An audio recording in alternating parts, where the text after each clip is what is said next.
Tabela periódica. 10º ano de escolaridade, Física e Química A. Podes ver um pequeno vídeo introdutório ao estudo da tabela periódica na plataforma TED-Ed.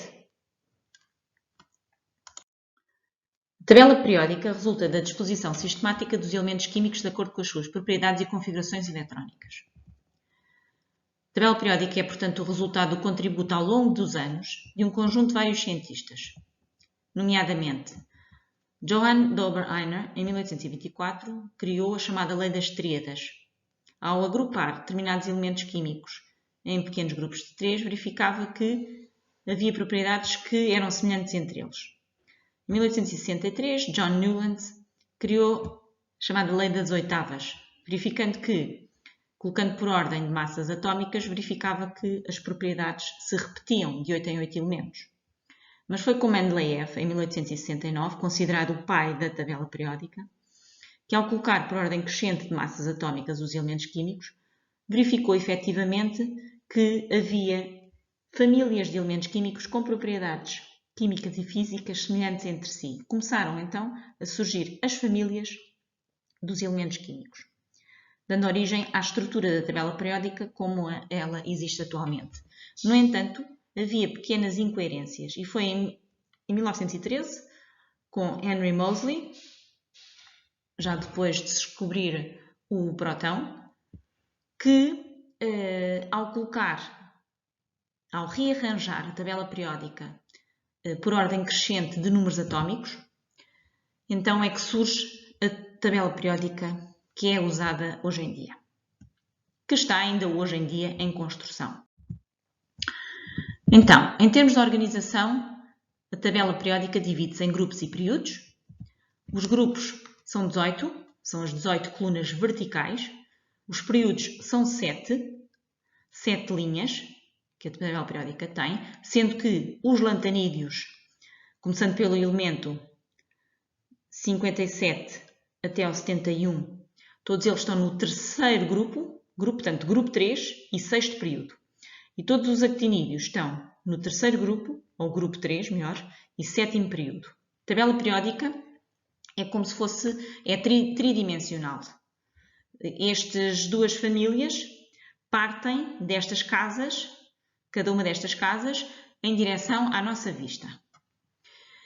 Os elementos representativos são considerados como sendo os do grupo 1, os do grupo 2, do grupo 13 até ao 18. São chamados elementos representativos, sendo os elementos de transição aqueles que se incluem nos grupos 3 até ao 12.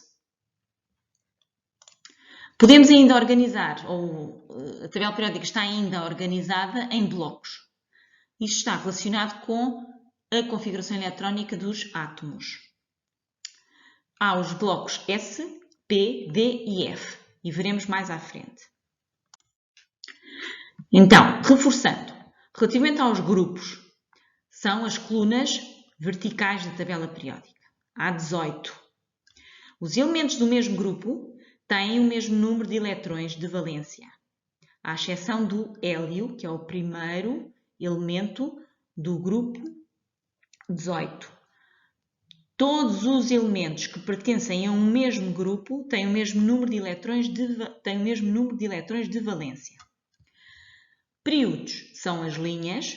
Há 7 períodos na tabela periódica. Os elementos do mesmo período têm os eletrões de valência no mesmo nível de energia. Ou seja, elementos no primeiro período têm os eletrões de valência no nível 1. Do segundo período, os eletrões de valência estão no nível 2. Terceiro período, no nível 3. Quarto período, no nível 4 e por aí adiante.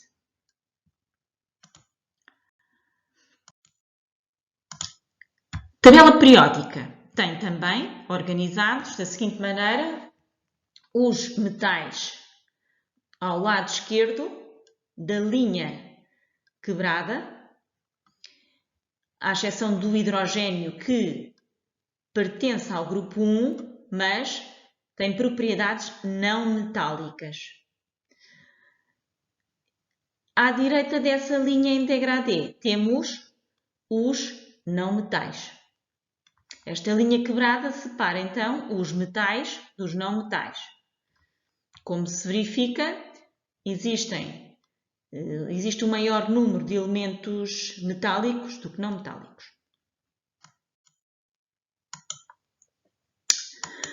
Relativamente à divisão em blocos, portanto, já vimos que a tabela periódica tem os elementos representativos e os de transição, mas relativamente à disposição em blocos, verifica-se que todos os elementos do grupo 1 e grupo 2 estão no chamado bloco S.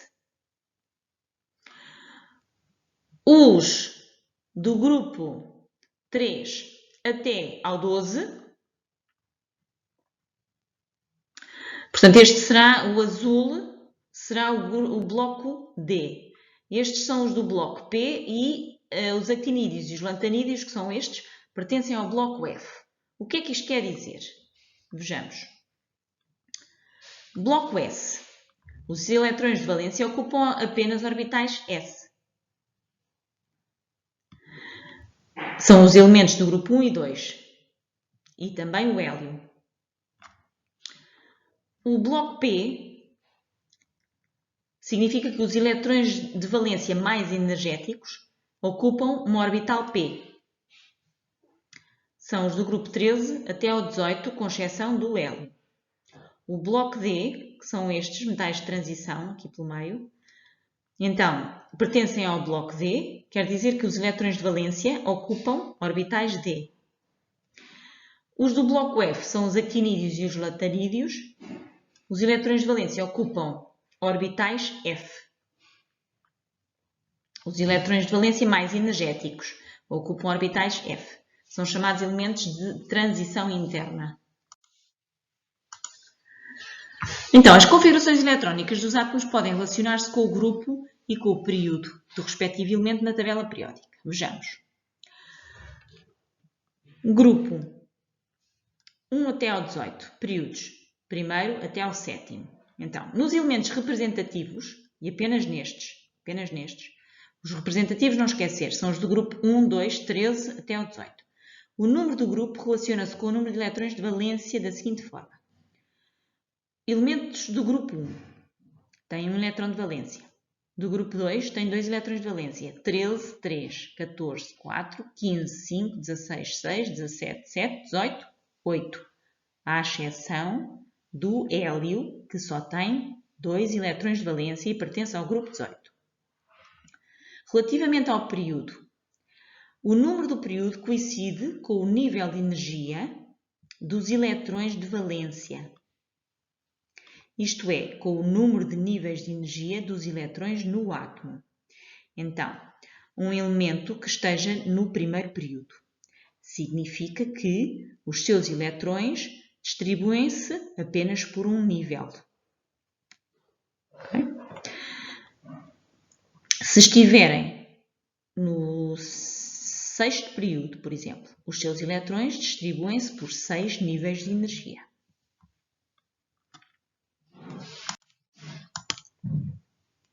Vejamos. Escrita da configuração eletrónica tendo em conta a localização do elemento químico na tabela periódica. Vejamos o exemplo do silício. O silício tem número atómico 14. Então, a sua configuração eletrónica é igual à do néon, que tem 10 eletrões, e mais os seus eletrões de valência distribuem-se por um subnível 3s, portanto 3s2, 3p2. Então, isto quer dizer que o silício tem que estar localizado na tabela periódica exatamente onde? No grupo 14. Porquê? Porque tem 4 eletrões de valência e é um elemento representativo. Portanto, está no grupo 14, porque tem 4 eletrões de valência, e está no 3º período, porque os eletrões de valência estão no nível 3. Então, o período indica-nos o número de níveis pelos quais os elétrons se distribuem na sua totalidade, sendo que o último nível será o de valência. E o número de elétrons de valência está relacionado com o grupo a que o elemento químico pertence.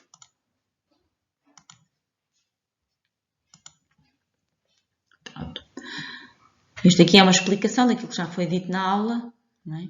Esta é uma representação simplificada da configuração eletrónica do silício, usando como referência a configuração eletrónica do gás nobre que antecede o elemento na tabela periódica. Tomando agora só como exemplo o cálcio. O cálcio, número atómico 20. Então, o cálcio tem a configuração eletrónica do argon, que tem 18 eletrões.